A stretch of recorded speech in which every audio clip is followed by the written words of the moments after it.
What's up everybody, and welcome back to Ben's Big Drive. Now today, got another good one for you. Today we're going to be talking about how you can use your left arm to unlock the oh so elusive rubber band effect. And I'm gonna show you how you can position your left arm correctly to make sure that your right arm is an elastic, powerful disc slinging machine. Let's dive in.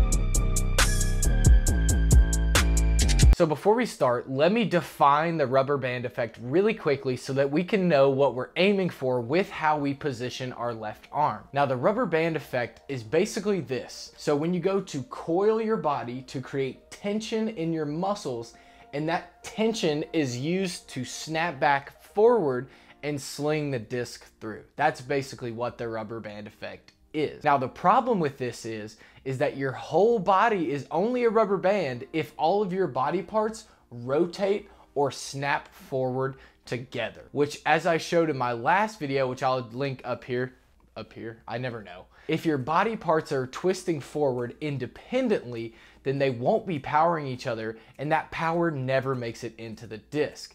So in that video, I showed you how to use your plant foot to connect your lower body with your upper body to power your throw. But here's a little secret.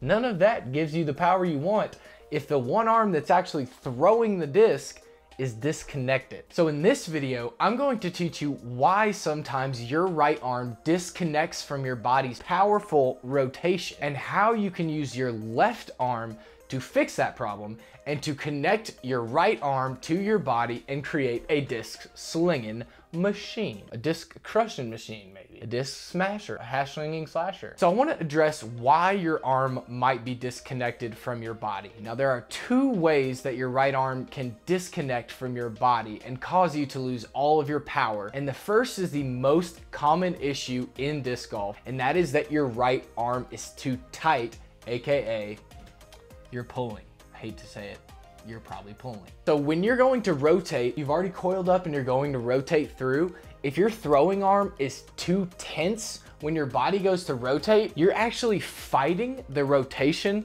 of your hips and of your core instead of letting your arm be accelerated by the rotation of your hips and your core, which means once again that the only speed that you're gonna get on the disc is this little motion right here, which is doesn't look cool and it's not very powerful. So the second way that your right arm can disconnect is less common, but can definitely be a problem for some people, especially those who are trying to stop pulling. The second problem could be that your throwing arm is disconnected from your body because it is too loose. Now, if your arm were truly 100% loose when you go to rotate forward, it would collapse into your body like a wet noodle. It would be something like this.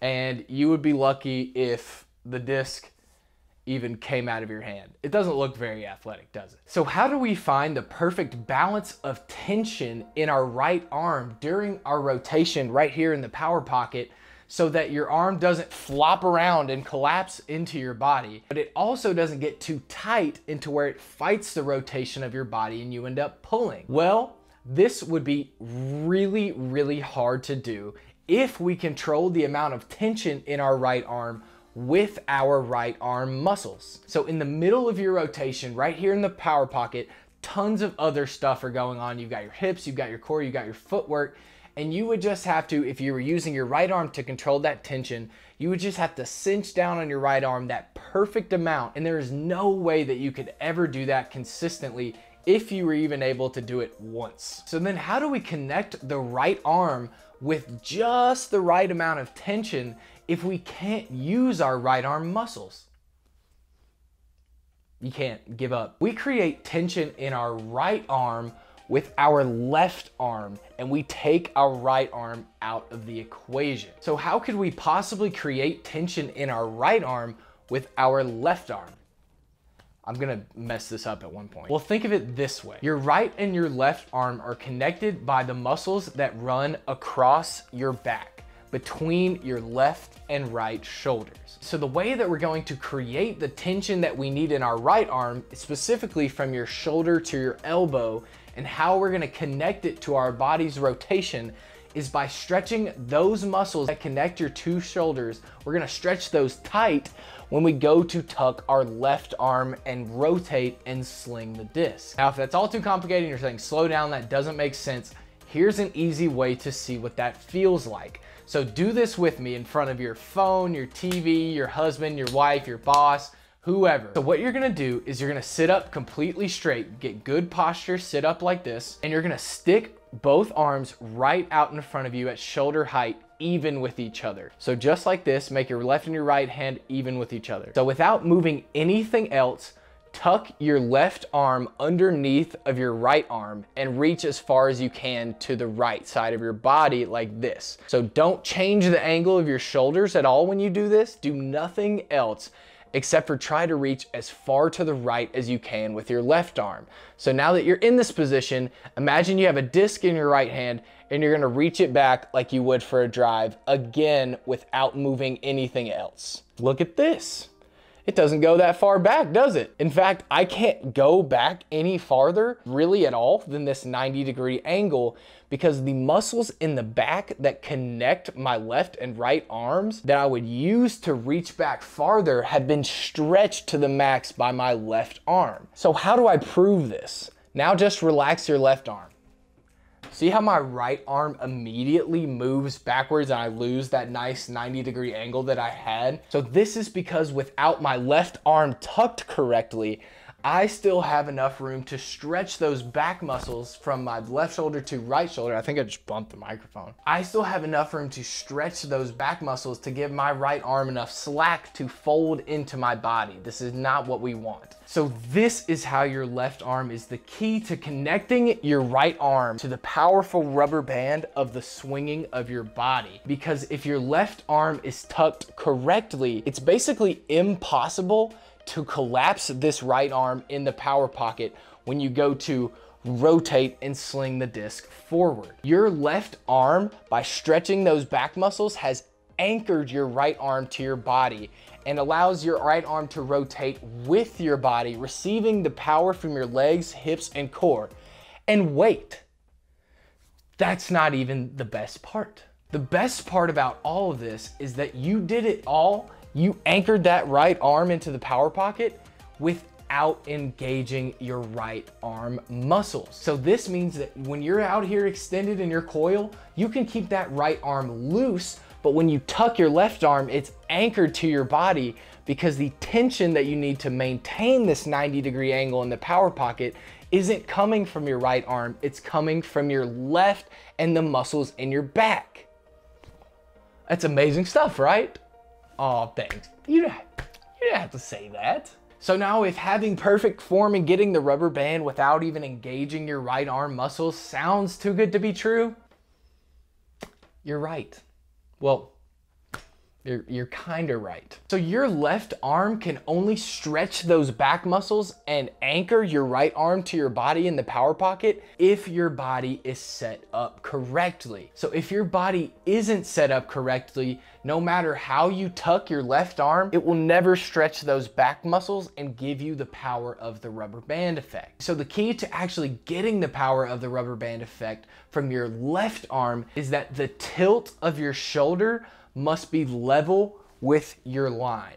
Now let me show you what I mean by this. So let's get back into that position that we were in earlier. Let's sit up completely straight. This is the best posture I've ever had for video. Stick your arms out, just level with each other. Tuck your left arm in without moving your shoulders. Don't change the angle of your shoulders to do this. Just tuck your left arm and then reach back with your right arm into that power pocket position. So I can't move any farther back and my arm is anchored with my body from the muscles in my back being completely stretched. So this is the powerful position that we want to be in when we go from the extension to the power pocket, where we feel that tension in our tricep and in our bicep of our right arm because our back muscles are stretched to the max. Now, you're in this position, your left arm is tucked, your right arm is anchored. Now don't change anything else, but drop that left shoulder down and bring that right shoulder up.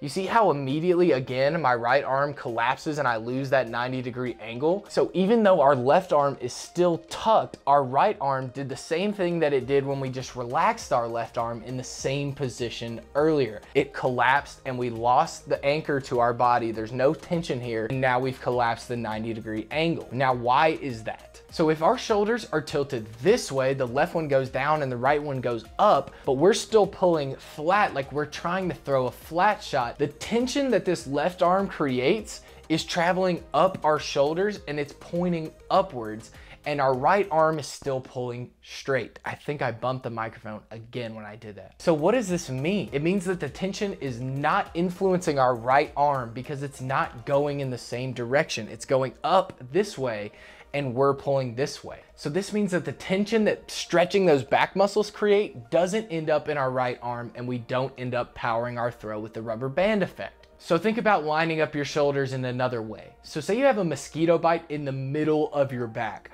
What do you immediately do? So you reach one arm way into the air. I'm sure I have pit stains. It's so hot in here, guys. I don't know what's happening. But you reach one arm way over your head and you reach around your shoulder until you can get to the middle of your back. Or if it's on the top of your back, you drop one shoulder and then you go around and do one of these numbers until you can get to the middle of your back.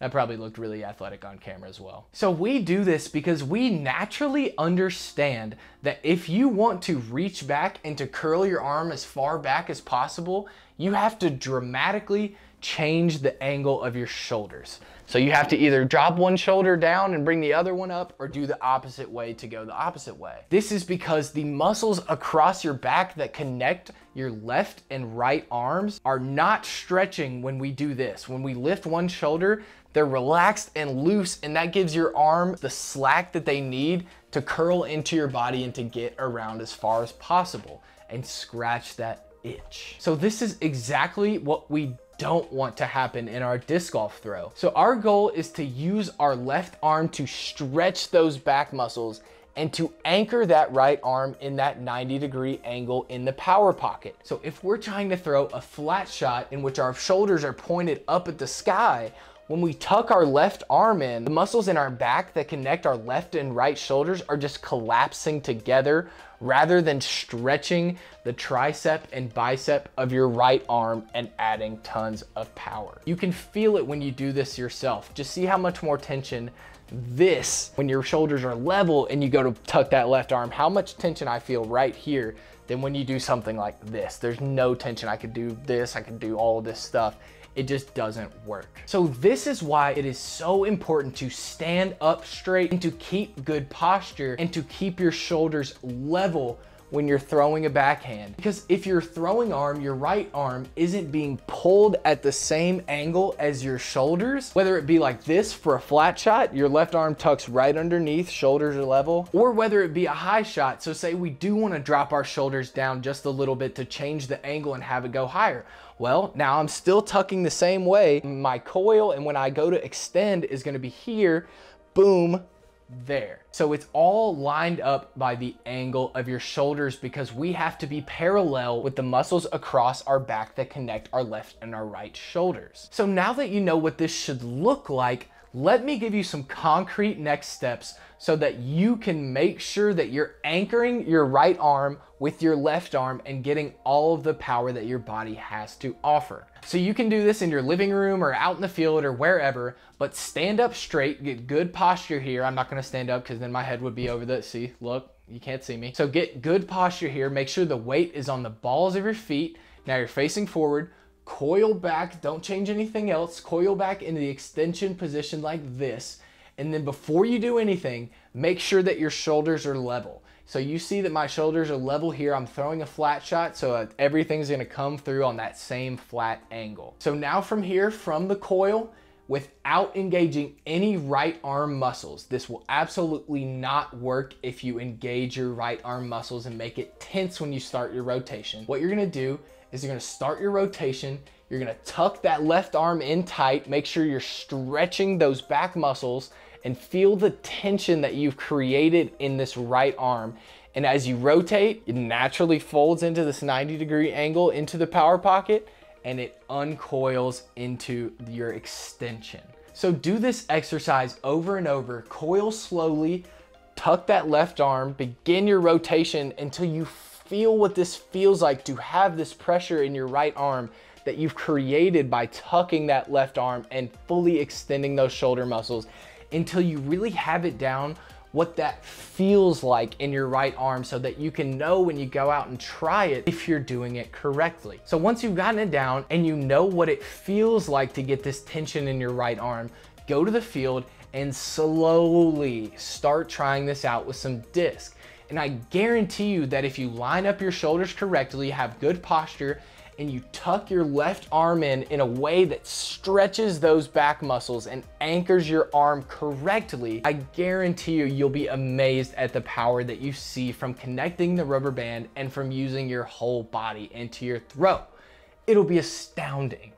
I'm very excited for you. These videos take a very long time to make and a lot of effort. So if you found anything helpful at all, please consider subscribing to the channel. It would help me out a lot on my journey to becoming a professional touring disc golfer. You heard me right. You'll see me out there one day. That's all I have for today. I'm so sweaty right now. I can't turn the fan on because it's all for the production quality. That's enough. Follow along for more of Ben's Big Drive.